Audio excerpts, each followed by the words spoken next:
Welcome to Weathered Questions, where we answer the questions on your radar. Thanks, everyone, for joining us for yet another episode here of Weathered Questions. Myself, meteorologist Kaj O'Mara, alongside meteorologist Jan Kaj, as we're a few episodes now into Season 2, and the weather's starting to get a little bit cooler. We didn't go to the apple orchard yet, but we've got some apples in the fridge now, finally, Jan. We've shifted from watermelon in our house, now more towards apple season, and starting to actually see some patchy leaf color now, too, which is really kind of neat to see. I swear I looked out my window the other day, and overnight our tree went from green with like a red leaf to just completely red-orange. Yeah, it's getting really neat. The colors are getting really vibrant already. And this is actually, at least from where we're broadcasting from, which is in the state of Iowa, a little bit early. But, maybe the wet summer plays a role in how these leaves could look this year around the Midwest. So we'll just have to see how it all plays out. But we really enjoy the fact that you're listening to us right now. We always enjoy your feedback, leaving us reviews about the program, and of course, encouraging you all to submit your questions. We definitely want to know what is on your mind, and you can email those questions to us at weatheredquestions@gmail.com to join in the conversation. We do want to talk about an email, Jan, that we did get. This is from Derek, and Derek just recently sent us this note, and the email reads as follows. They tell us that ground-to-cloud lightning starts from the ground and goes up into the clouds. Parentheses, still difficult to comprehend, but okay if I must. My question is about all those people that get struck by lightning. Does this mean that they're actually transmitting lightning from their head out into the sky? So there's a couple things to unpack here, right? Thanks for your question, Derek. So a lot of folks have heard of lightning. That's something that everyone knows about. But some people maybe haven't heard the term cloud-to-ground lightning, or as Derek noted, their ground-to-cloud lightning. As meteorologists, we tend to refer to it as cloud-to-ground lightning. And the reason for that is it actually does still start in the cloud. The part you see, actually, though, to Derek's point, does start from the ground. So there's a couple different things going on here. So what's going on with lightning, we've talked about this in a few different episodes, just the basics of there's different charges. Your cloud has a charge, the ground has a charge. The lightning is essentially those charges connecting. But essentially what's happening is, again, we try not to get too sciencey here, but this one, it kind of just leads to it. We have to a little bit. There's something called a stepped ladder. And that actually is the part that comes down from the cloud down to the ground.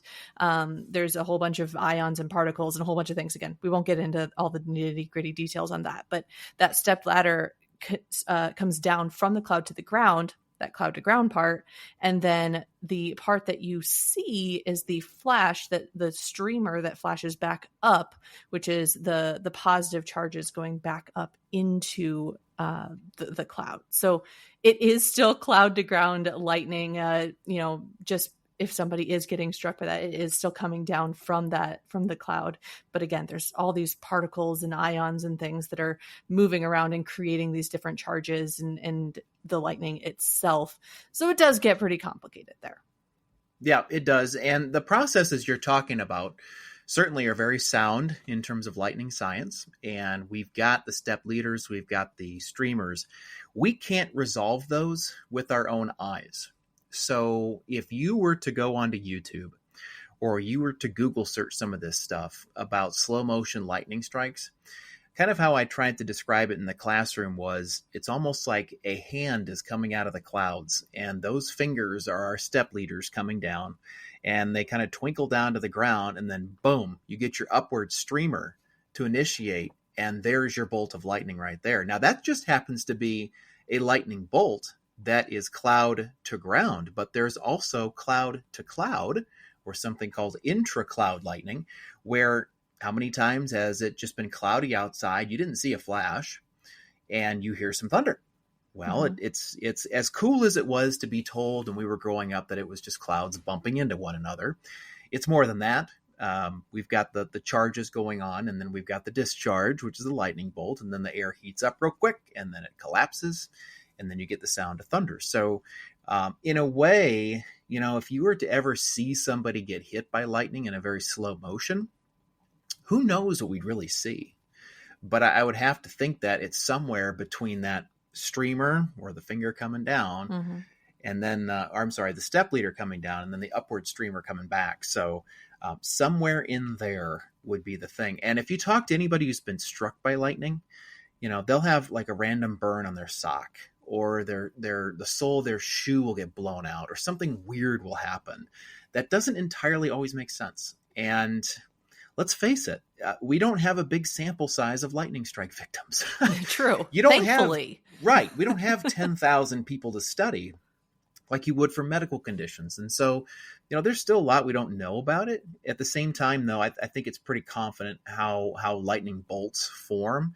And it's exactly, I think, the way you said, Jan. So I think that's a great answer to Derek's question. And hopefully, Derek, that answers it for you going forward. And one more little extension of that, obviously Kai and I don't have a lot of any experience being struck by lightning. But when you have had conversations maybe or heard about people who have been struck by lightning, a lot of times they'll say that they could almost feel it before it happened. Like maybe their hair stood on end or something like that. So again, that's just further evidence toward that leader coming down from the clouds and, making its presence known more or less before you actually see that upward lightning strike.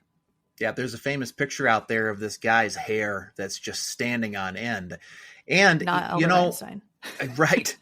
Well, then there's also a device that, some science teachers use. It's called a Van de Graaff generator. Oh, those things are so cool. They're so cool, but they're kind of doing the same thing. They're mimicking a large static charge, and you can kind of play around with it a little bit as to, how the electricity is flowing and what's going to happen. And those things pop. I mean, they make some noise, that's for sure. But yeah, there's a couple different things there, Derek, you can check out. But I think that gets us pretty well into that question. So yeah, hopefully that never happens to you or anybody but I think that you're on the right track there. It does start kind of from the ground up on some of those Absolutely. Mm-hmm. All right, let's get into today's trivia question. Today we're talking clouds, and that is going to be an easy true or false. Okay, well, maybe not easy, but simple, I guess. One or the other. So today's question is, clouds form better in dusty conditions. True or false? My name's Bill. I've been a window expert at Hometown Restyling for 20 years. I love working in Eastern Iowa. These are neighborhoods I've known my whole life. I treat these homes like my own. I'm a craftsman. I want to know this job is installed correctly, that it measures up in every way. Trust your project with an expert like me. Hometown Restyling, your local residential remodeler. Visit hometownrestyling.com.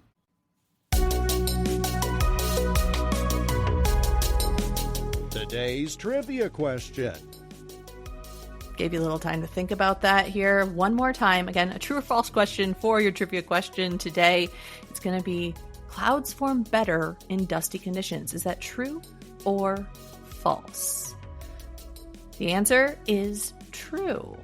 There you go. Maybe counterintuitive, but it is. Kai, you want to go into the science of why we need dusty little particles to make clouds? Sure. So this is another one of those cases where we're going to try and keep things as simple as we can on the program.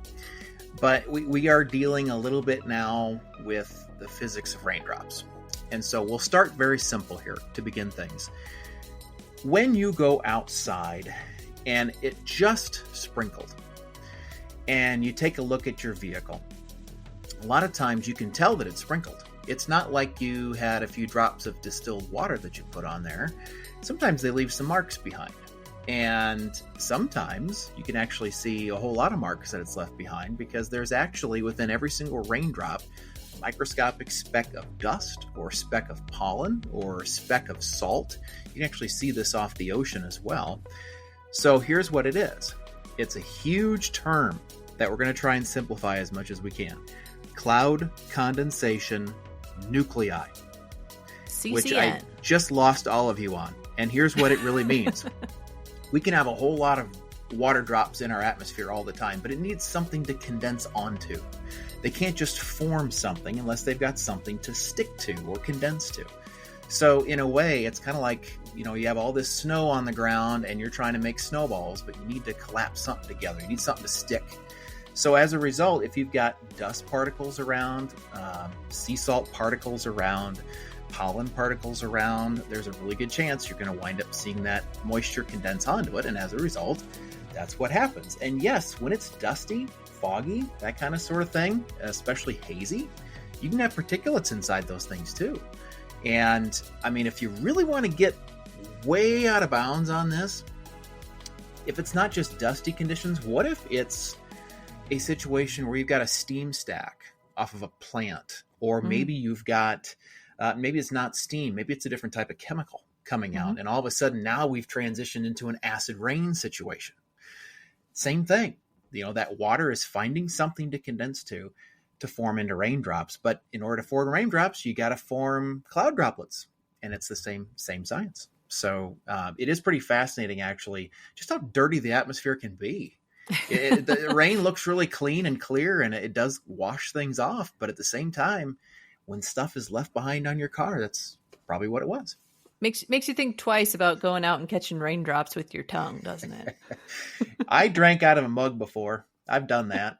You collect rainwater, and you got to do what you got to do in those cases. But yeah, the dusty conditions can absolutely trigger that kind of stuff. And what's really fascinating is when an active dust storm is happening, or a very strong, south wind is transporting dust, you can actually get dirty rain to fall too.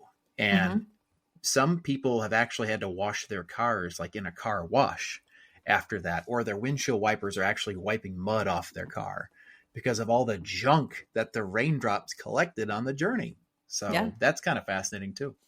And we talked a little bit about that back in episode 1.6, if you want to hear us talk more about dirty rain. And if you want us to just move on from dirty rain because you want to just have clean weather, then we can do that too. But 1.6, that's a episode to go listen to if you like that discussion. So let's move on, and for the rest of the episode, we're just going to talk clouds, because as meteorologists, that's just kind of our bread and butter, right? We love clouds. So we did have a question come in. Drew from Grimes asked, what makes the different clouds form the way they do?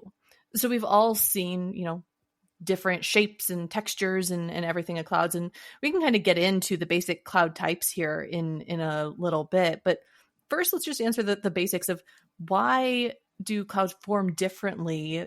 Why can you have a smooth cloud here and a bumpy cloud over here, Kai? What's going on? Yeah. Well, what you're really dealing with there in those different environments is the cloud forming more of in a vertical sense, or is it forming more in a horizontal sense? And also, what is the cloud made of? Is it made entirely of water droplets? Is it a low cloud? Or is it made entirely of ice crystals? Is it a high cloud? Maybe it's a combination of both. And you might be asking, how's that possible? Because you'd have to have one or the other, right? Well, 2/3 of a thunderstorm is below freezing, at least. So you've got that icy core at the top, and then you've got the warm rain down below. So in the case of a cumulonimbus cloud, it kind of runs the gamut of everything. But I think the biggest differences in cloud types is how much in the vertical are you? Because that's a process called convection is what it is. It's just like a convection oven when you turn it on. You've got essentially a heat circulation going on. And if air rises, it's going to do a couple things. It's going to cool down, number one. And when it cools down, because there's less air up there, it's actually widening in space. And so for anybody listening right now who has had a science class and has said, I'm never going to use this math equation again in my life, you are wrong. It's the ideal gas law. And so, our volume plays a big role in what our pressure and what our temperature is going to be. It's got a nice relationship there. So as this air increases, the little cube of air gets bigger. And as a result, you have to wind up doing something different with temperature. And so you have to drop it. And then the density changes. And then the entire mechanics of the entire thing begins to change. And that's also I believe this was episode 1-1 or 1-2, Jan, that we talked about the educational requirements of meteorology and why we had to take the math we had to take.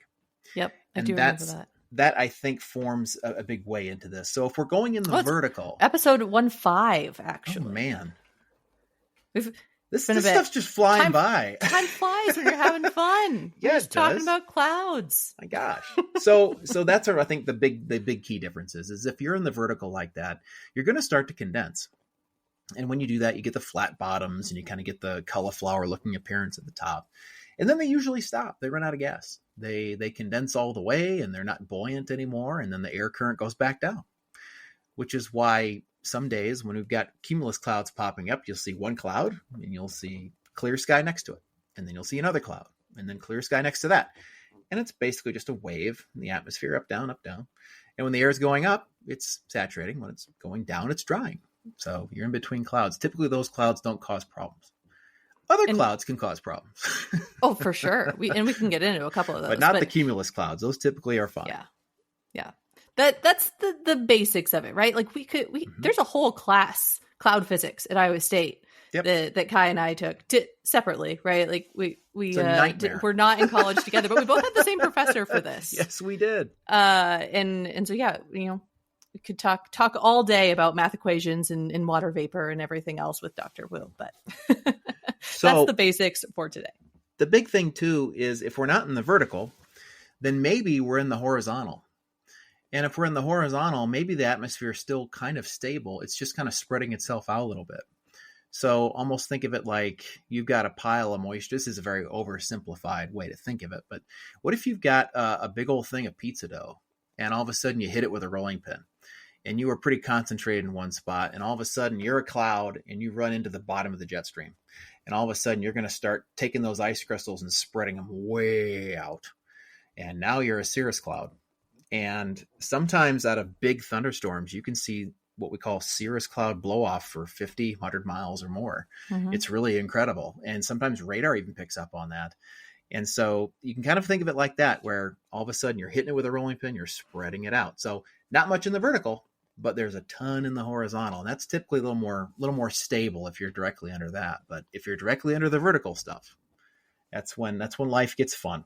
That's for sure. And those ones are going to be a lot more smooth in appearance. Yes, they are. Yes, they are. Both cirrus clouds and, stratus clouds too. Stratus clouds are kind of like the blanket. I think of them as the forecast buster personally, because I learned a lot in my first few years doing forecasting that you have to take into account that these stratus clouds can entirely block the sun out and reduce heating in a major way. I mean, we're talking like you can hold your temps down to 70 degrees in June if you've got stratus clouds around, but you can also be at 100 if your sun is out. So they make a massive difference in everything. But I think the biggest thing that you were really strong at, Jan, when we were together at the TV station was making experiments with clouds. I never really had a great chance to do that. I showed a bunch of movies about how cool clouds are, but you actually did experiments in the classroom. And if somebody's listening right now, what is the easiest, most effective cloud experiment you can think of, either for a teacher or maybe for just a family at home that wants to, kill a little time on the weekend? This just makes me light up. I love talking about these, right? So, okay, let's say you've got a jar, old pasta sauce jar, glass jar, lid. You're going to take that jar and you're going to warm up some water, put some warm water in that jar, just a tiny little bit at the bottom, and put that lid on upside down. So you're not going to screw it on. You're just going to set it on top so that the lip of the jar is facing upward. Let it sit for a little bit and run to your mom's bathroom and grab a can of hairspray. Okay. Remember we talked earlier in the episode about cloud condensation nuclei, that CCN? Well, unless your house is really, really dirty and you have dust flying around, hopefully not, we're going to use the hairspray to be our CCN.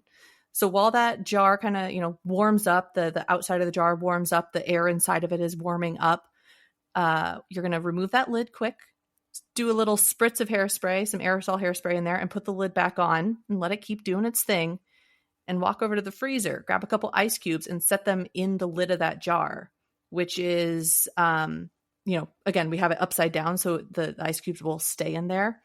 And again, let it do its thing for a minute or two.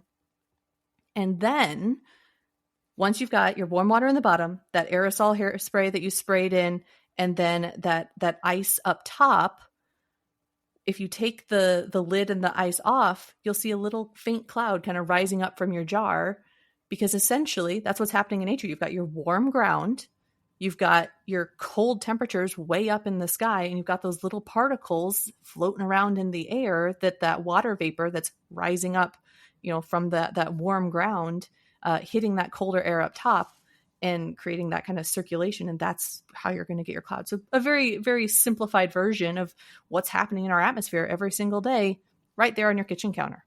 Yeah. I mean, and that's super easy, because I'm pretty sure everybody's got those things around. I mean, maybe you don't have hairspray around, but at the very least, Kai, you use it every morning. Come on, admit it. I used to. I don't do it anymore. Oh my gosh, that's so nice. I don't have to deal with that anymore. But I've heard people use match too. You can use a match and kind of blow it out and put a little smoke in there. But that's the same science. And I know we had mentioned particulates earlier. I mean, smoke does that too. A smoky sky, it's hazy, yes, but it really makes it easy for clouds to form in that environment. And it's exactly what you just said. Basically, you made a cumulus cloud. You took the warmth down near the ground, condensed it, and so as a result, it started to cool.